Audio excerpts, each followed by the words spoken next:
Denis, gimana Denis mengomentari kasus yang lagi viral nih? Yang mana banyak, ada IR, Tumblr, IR, IR, iya. Ian Siap Inarai. Iya. iya Inar, Inara. Kalau gua ya yang mana gitu banyak, yang mana gua Kan, bingung. Lu tanya dong yang dia- mana, dia- atau gua dia- jawab. dia- yang dia bilang, diduga menjadi selingkuhan, tapi selingkuhan. kenyataannya dia tidak mengetahui kalau dia si lelaki ini masih punya istri. Lu tanya gua yang tentang kalau misalkan menurut gue dia tahu apa enggak gitu sebenarnya tuh laki punya istri. Kalau menurut gue ya, menurut gue dari sebagai seorang mantan pendosa ya, dari kacamata seorang mantan pendosa nih ya, menurut gue ya, kalau menurut gue tahu lah, nggak menurut gue sih nggak mungkin nggak tahu kalau menurut gue. Kenapa? Karena menurut gue dari hal yang dia terjadi udah asam garam kehidupan. Ya terus segitu bukti dari dia mantan suaminya aja dia berhasil menemukan kan, berhasil jadi detektif menurut gue kan, menemukan kalau misalkan suaminya selingkuh. Jadi tidak semudah itu dia bakal percaya sama orang. Dan menurut gue dari orang yang dia tinggal di kota Jakarta ya, udah tahu asam garam asin pahit kehidupan Jakarta ya, jadi menurut gue nggak mungkin nggak tahu, kecuali kalau misalkan dia itu tinggal di dalam pedesaan yang nggak punya temen, nggak punya koneksi internet sama sekali, mungkin dia nggak tahu ya kan. Tapi kan menurut gua ya nggak sepolos itu lah menurut gua. Yang nggak sepolos itu menurut gua. Tapi kamu Terus, ngeliat udah gitu itu yang pertama. Yang kedua, dia kan nikahnya katanya nikah siri ya. Iya. Kalau misalkan lo tahu suatu laki single, lo ngapain nikah siri? Nikah bener lah, nikah mewah, megah ya nggak sih? Ya kan? Bener dong, ngapain nikah siri? Nikah biasa aja, nikah mewah, nikah megah gitu kan, ke yang nikah yang normal gitu. Kayak gitu sih. tapi ngeliatnya gimana sih kak, ini kan bisa dibilang kesalahan bukan sepenuhnya di Inara juga. Ya namanya perselingkuhan kan, kesalahan kan di dua-duanya, Ya, di cowoknya yang sama pelakunya, dua-duanya pelaku cowok sama cewek. Kalau cowoknya nggak mau juga nggak mungkin terjadi kan, nggak mungkin dia bisa masuk rumah kalau nggak ada yang bukain pintu. Ya, dengan sebelum ada klarifikasi ini, Dr. Richard juga banyak yang menghujat sampai mengatakan sampai aib-aibnya yang soal dia sama Virgun juga dibongkar, kayak dulu diselingkuhi sekarang jadi selingkuhan, itu gimana? Oh iya, kalau itu bisa dibikin film ya. Mantan, Apa kira-kira judulnya? korban jadi pelaku. Iya kan, bisa loh, bisa laku tuh. Bisa dibikin film itu, korban jadi pelaku. Ki, Kalau menurut lo yang paling realistis saat ini dilakukan Inara itu seperti apa mungkin? Kalau gue jadi dia, Ah, kalau gue jadi dia, sih gue akuin, gue minta maaf, gue nggak melakukan lagi, ya gue bertobat. Itu kalau gue pengen bertobat ya. Kalau nggak pengen bertobat ya lanjutin aja, nggak mau ngaku. Kalau gue jadi dia, kalau misalkan tergantung nih lu, kalau gue jadi dia pas udah mau tobat ya gue ngaku, gue minta maaf. Dan ya kan kalau gue, makanya kan kalau dulu kan bilang lu buka-buka aib, sebenarnya bukan aib, karena pengakuan itu adalah awal dari pertobatan. Karena kalau misalnya gue udah ngaku, nggak mungkin gue lakuin lagi, karena udah minta maaf dan ngaku nggak mungkin gue lakuin lagi. Kan banyak orang yang ngejaga gue sekelilingnya, tapi kalau gue nggak ngaku ya gue sampai kapan mau tobat, ngaku aja enggak gitu. Jadi ya ngaku aja, tobat, minta maaf, itu mungkin semuanya bakal lebih indah. berarti Ya kan? itu kalau gue mau tobat. oh, Kalau gue nggak mau tobat ya gue suruh orang, supaya gue nggak kena cancel culture, ya gue suruh laki gue kali ya ngaku-ngaku yang salah dia gitu kan. Bisa jadi gue suruh bilang, gue suruh laki gue ngomong ke semua orang kalau sebenarnya gue tuh nggak tahu. Ya, bisa juga semua juga bisa terjadi ya kan. Semua bisa terjadi itu kalau gue jadi dia ya. Tapi mendingan tobat aja lah, hidup lebih enak, lebih tentram, lebih damai, dan rezeki juga lebih masuk, serius deh. Iya benar. Kak, tadi kan lu bilang sebagai mantan pendosa. Menurut Kak Denny sendiri, apa yang menyebabkan si Inara ini yang dulunya korban sekarang jadi pelaku? Yang itu, hidup itu kan ada pilihan ya kan, hidup itu ada pilihan ya, lu mau jadi apa gitu, karena pilihannya pasti ada aja dalam hidup ya kan. Secara kan dia juga tidak kenal banyak orang, pasti ada ketemu baru. Hidup ada pilihan, lu mau jadi apa, lu mau jadi pendosa atau mau jadi enggak gitu. Kayak gue sekarang pilihan mau jadi pendosa lagi ya pasti ada aja, tapi kan gue memilih enggak. Ya mungkin ada orang yang tergoda entah karena apa, ada juga yang mungkin karena suka, ya banyak yang terbuai kemakan janji-janji. Ada juga yang ya rata-rata sih yang mau jadi pendosa pelaku gitu sih ya bodoh, karena satu, kenikmatan sesaat. Ya kan, nikmatnya apa sih? Dapat duit juga kagak kan. Ya kan, duitnya juga duit dia, bukan jadi duit kita kan. Terus gitu ya, intinya ya. Terus yang kedua, rezeki juga diseket udah pasti. Namanya lu jahat sama orang, rusak hubungan orang, namanya lu bikin orang sedih, ya pasti rezeki lu ketutup, nggak bakal bahagia. Jadi menurut gua keluar aja lah dari lingkaran itu, pasti lebih bahagia kok, lebih enak, lebih adem hidup. Menurut lo dari cara Inara memface kasus ini itu menurut lo gimana sih? Apakah dia rapuh atau gimana? Diem aja, kalau ya diem aja ya berarti dia Saat ini mau ngomong sih nih. dia diem nggak? Dia mau ngomong sih. Mau ngomong. Akan preskon sebentar lagi. Akan preskon sebentar lagi. Mau gue ikut nggak? Enggak, gue sekarang sibuk. Kalau dulu kan gue banyak kerjaan, kurang kerjaan ya, sekarang gue sibuk.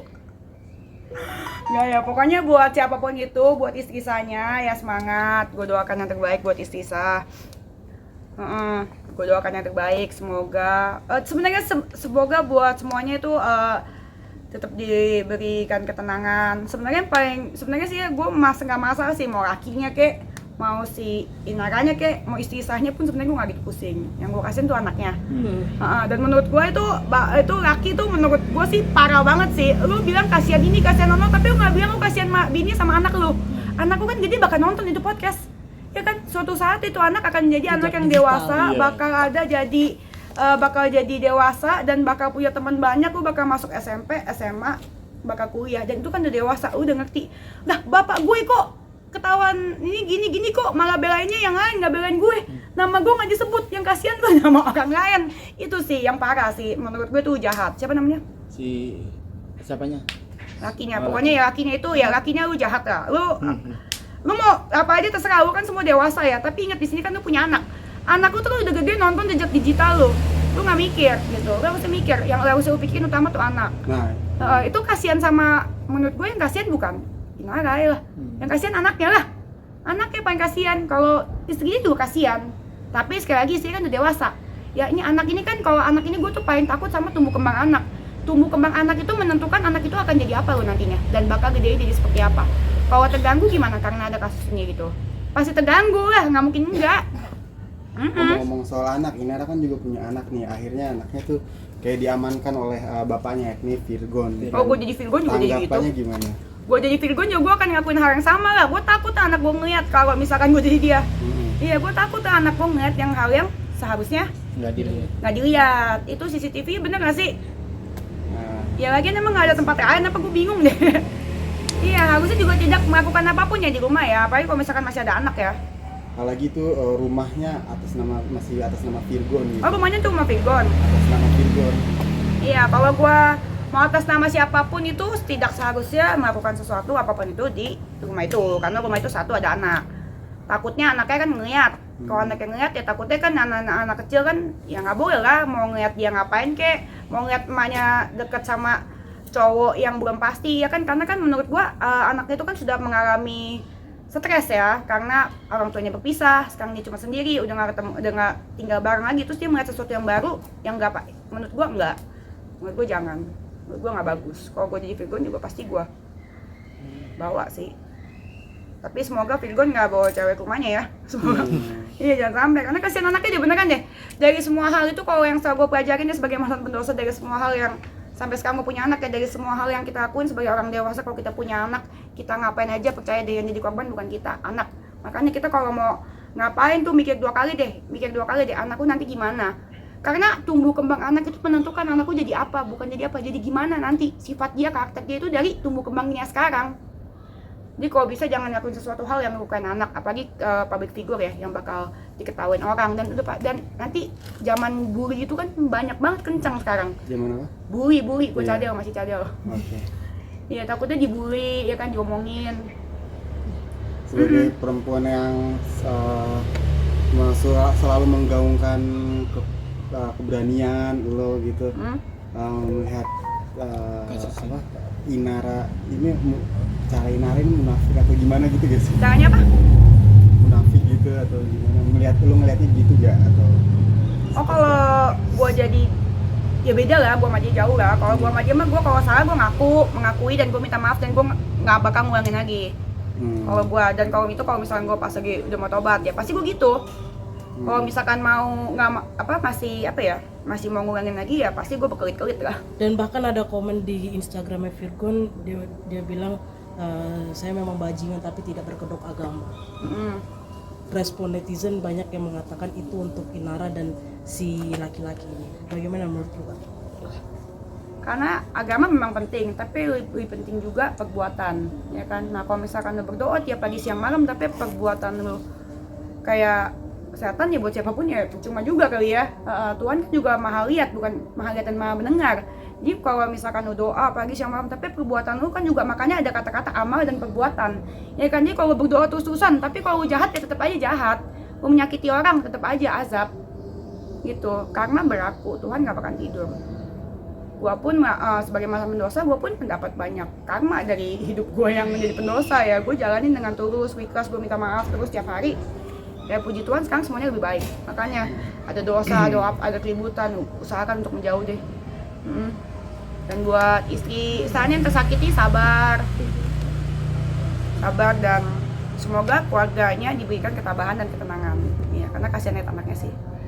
Kata-kata kalau emang lo ketemu dia, Inara dan cowoknya, kata-kata yang mau lo Kata-kata yang tepat Iya, apa, Kak? kata-kata yang tepat. Datang ke podcast gue ya.